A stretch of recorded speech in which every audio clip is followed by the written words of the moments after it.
Hey everybody, this is Pete with Heidiea Outboards. Today we are going to take a look at our 2.5, 5, and 6 horsepower outboards. This video is geared towards people who it's their first time having an outboard, or they're looking to set the outboard up properly so that way you can get out on the water and have years of great enjoyment with your outboard and your boat. So let's go ahead and take a look at these. I'm going to be demoing today on our 6 horsepower motor. Our 2.5 motor, if that's what you've got, has an internal tank only. You'll see the gas cap on top. The 5 and the 6 both offer an internal tank and an external tank option. And there's actually a switch on the motor itself that we'll point out here in a few moments. So the first thing we're going to notice is that on the top of our cowling, it says fill engine oil. This is key because while these are tested at our factory, they're drained before they're shipped. So if you run this thing without putting oil in it, it's going to seize up and you're going to have a really pretty looking anchor at that point. So let's go ahead and take a look at how we put the oil in. The first thing you're going to do is go ahead and remove the cowling.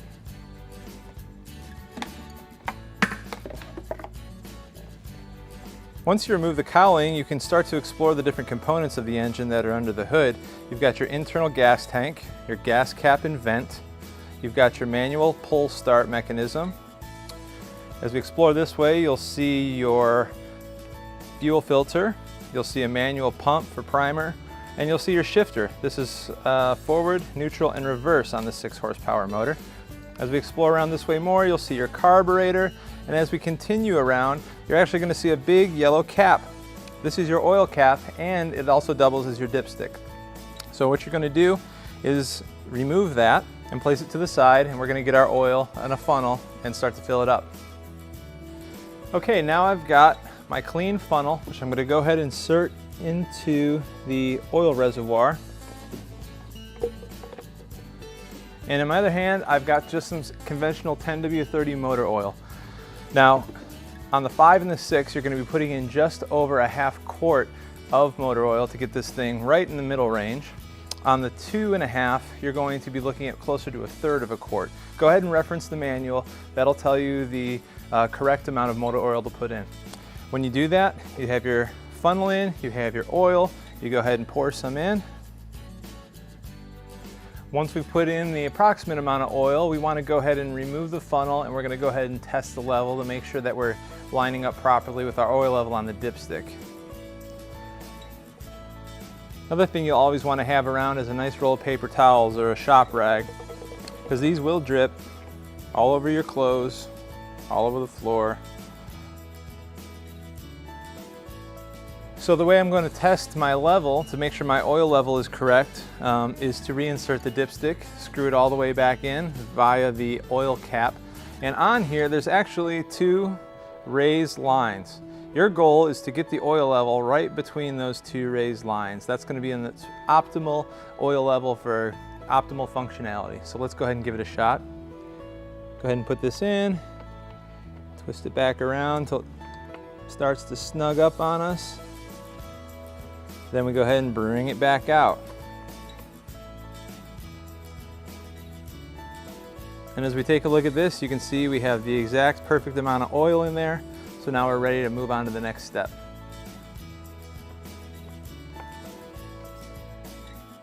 All right, now that our oil level is ready for us to go, the next step will be to add a little bit of gas. So again, the 6 and the 5 have both an internal tank and an external hookup.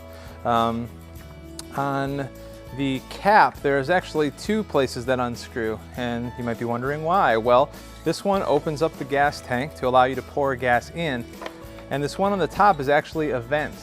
When you're operating the motor and when we're starting the motor, we're going to keep this unscrewed a little bit because that allows air to come in, it allows it to vent. If not, it creates a vacuum, which makes the gas have a hard time traveling through, and therefore it makes it hard to start and run your motor. So for adding the gasoline, we're going to go ahead and unscrew the larger cap. And you can use any sort of gas that you want, really. 87 octane is kind of the standard. You can use premium if you want to use premium, but there's really no need. You will, though, want one of these small gas tanks. You can get them from any gas station or any big box store. And the 5 and the 6 will actually also include an external tank and a fuel line as a part of their package. So when you purchase that, you get everything along with it. For right now, we're going to go ahead and just show you how to fuel up the internal tank. It's very simple. You just remove the top like we've already done.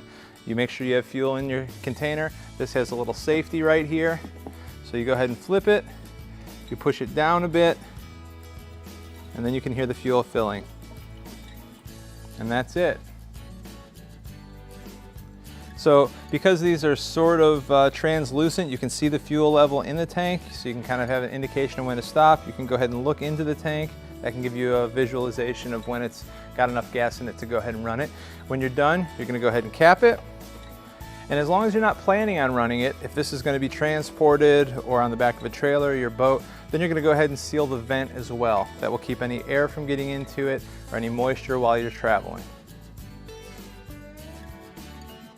Now that we've got the oil in here, we've got a half a tank of gas or so, we are ready to move forward on getting this thing started. So what we're going to do first is on our little display here, point out some of the components and the steps needed to get the motor starting. Then we're going to go ahead and move it over to one of our test bins and fire it up so you can see it starting for the first time. Let's go ahead and just observe what's happening on the front here. We have quite a few components. Number one, we have our external hookup for an external gas tank. Again, if you have the external tank and the fuel line that come with the 5 or the 6, you can fill up that gas container at a gas station, connect the hoses, and it'll hook right up here. You wouldn't need to put any fuel in here at all if you don't want to. Right here we have our safety. This big red plastic switch right here is actually part of your safety. We'll talk about that in a moment. This is your choke. This is used for the first time you start the engine on a cold start. So the engine hasn't been running overnight, or this is your first time running it, and you're actually going to use the choke to give it that burst of gas that'll help it start. And then under here, you can observe a sticker here. It says inner and outer. And down here there's a switch. And you would adjust the switch depending on which tank you're using. So in our case, we're using the internal tank. We want our switch pointing over to the right. If we were using the outer tank, we will want to pull the switch off to the left. That lets the engine know where it's going to be drawing its suction from to get its gas to go ahead and run smoothly for you. Over here we have our throttle control and our tiller handle. This is used for steering the motor in your boat, and it's also for the throttle. So by rotating it left and right, you're giving more or less gas to it, which makes the engine go faster or slower depending on what you need. And then over here on this side, again, we already mentioned this, but we have our gear shifter here. Forward, neutral, and reverse on the 5 and the 6. It's important to note that the engine will only start when it's in neutral, and there's a few good reasons for that, but the most primary reason is that you don't want the motor to start and take off when you just start it and you're not expecting it. So it's a little bit of a safety mechanism in there. So forward, neutral, reverse. Now that we've gone ahead, oil, gas, we have a good understanding of what's going on in the control center of this outboard. We're going to go ahead and put the cowling back on, take the motor over to our test bin, and go through the steps needed to get this thing out in the water and running smoothly for you. Okay, we moved our 6 over to our test bin, which brings up an interesting point. So our test bins are really rudimentary. We're using some motor mounts that we built here, along with some inexpensive trash cans, plastic trash cans. It's always important to run your motor with water going through it. These are cooled, water cooled. So you always need to have your lower unit and your intake underwater so that way the engine can keep cooling itself. Just a side note. If you're not going to be able to use a big bin, they also sell rabbit ears that hook onto the end of a regular garden hose. Those can go over the intakes above the lower unit. When you open up your motor, you probably saw this piece of red plastic with a little black clip on the end. This is kind of a kill switch. It's sort of a safety. It's required for the motor to run, and if it is removed, the motor will shut down automatically. So in order to start this motor up, we need to take the black clip and slide it underneath the red safety. When you do that, you'll notice how it springs up. It is now ready to operate. So, as we pointed out earlier, we have our different components. We have our choke. When we're starting this from a cold start, we're going to start by pulling the choke out. It'll only go out about 3/4 of an inch. If it goes out any more than that, there might be an issue. If it doesn't come out at all, there might be an issue. But it shouldn't go out any more than that. There's no reason to tug on this hard. Because we're using our internal tank, we don't need to worry about our external tank hookup right now. We do want to confirm that the switch is set to inner, which is pointing to the right. That is confirmed, so we're good there. And we also want to confirm that our vent is open slightly. So that's closed. Turn it a little bit to the left. It's loose. Now it's ready to go. Okay, from there we also have our throttle control on our tiller handle. When we're starting the motor, we want to make sure it's all the way down. There's actually a red triangle that marks that for you. So make sure that your handle is all the way down at the red triangle. That means it's ready to start. And then finally, you're going to make sure that your shifter is in neutral. So it's always a good rule of thumb just to pull it all the way forward. You know that's forward. Push back till it clicks. Then you know it's in neutral and it's ready to start. So then the next bit is going to be pulling the handle.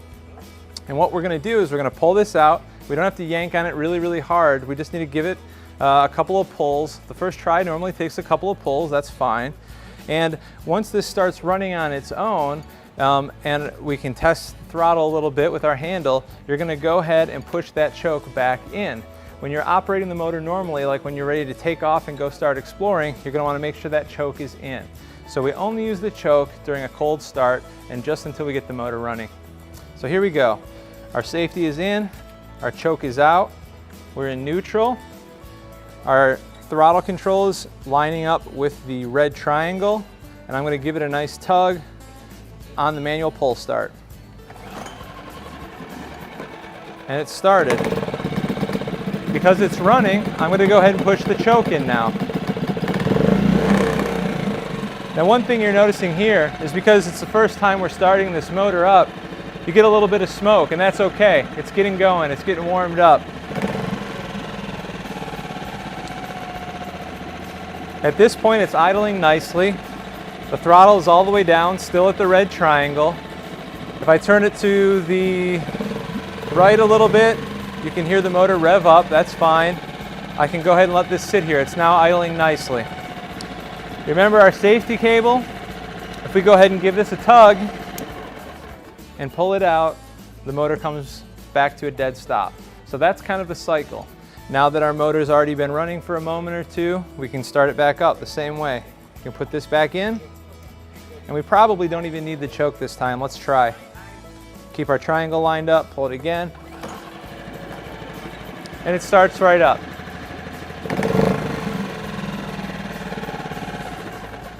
So if you're out fishing or driving around or exploring a lake and you're turning the motor off occasionally, you don't even necessarily need to use the choke unless it's been sitting overnight or for several hours and totally cooled down. So that's it. Your new Heidiea motor is ready to go. If you have a 2.5, a 5, or a 6, this tutorial applies to all of those because we're talking about motors with internal tanks. We will also have videos for our 9/9, 15, and larger tiller handles, and also some for our remote control motors coming out soon. So stay tuned for those. If you have any questions along the way or you get stuck or anything here is unclear, feel free to visit us online at HeidieOutboardMotors.com. Visit us on Facebook or Instagram, and feel free to message us or contact us, and someone will get back in touch with you very soon. Thanks, and enjoy your time out on the water.